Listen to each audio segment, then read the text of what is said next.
Présentes un peu partout et sous des formes variées, les friches ne laissent personne indifférent. Mais comment prendre à bras-le-corps un sujet aussi vaste et protéiforme ?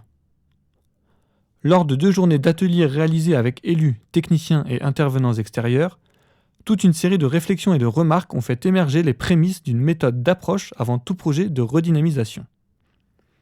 Évaluer le type de reconversion le plus adapté à la situation. Démanteler, abandonner, conserver, patrimonialiser, transformer, réhabiliter ?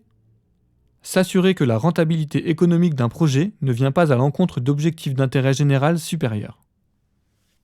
Veiller à ne pas appliquer partout les mêmes recettes ou à suivre les effets de mode, mais s'appuyer au contraire sur le déjà là des paysages et contextes socio-économiques.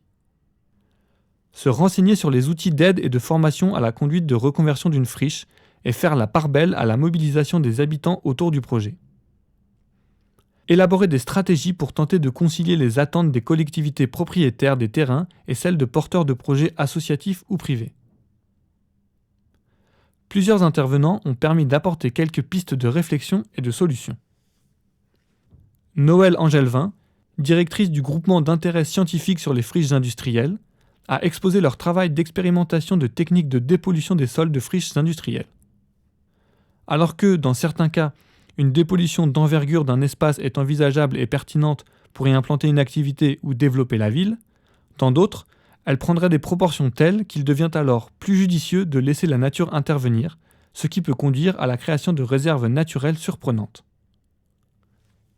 Olivier Jacquemin, paysagiste, a présenté le travail de l'association Le Transformateur qui expérimente, sous une forme participative, de nouveaux modes de gestion, de jardinage et d'aménagement des espaces ouverts d'une ancienne usine désaffectée à Saint-Nicolas-de-Redon.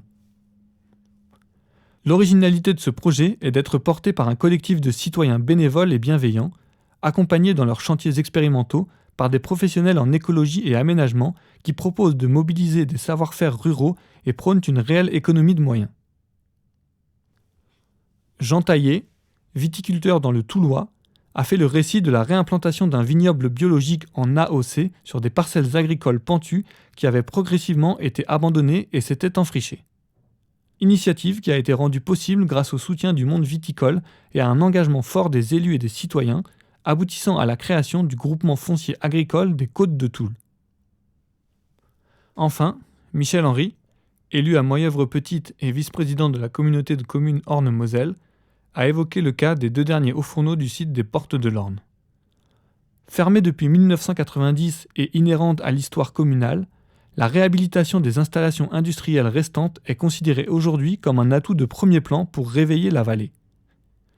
Les projets portent sur les questions d'énergie nouvelle, de recyclage ou d'agriculture urbaine en circuit court. Une fois le programme d'aménagement affirmé, l'accueil des porteurs de projets pourra rapidement être initié.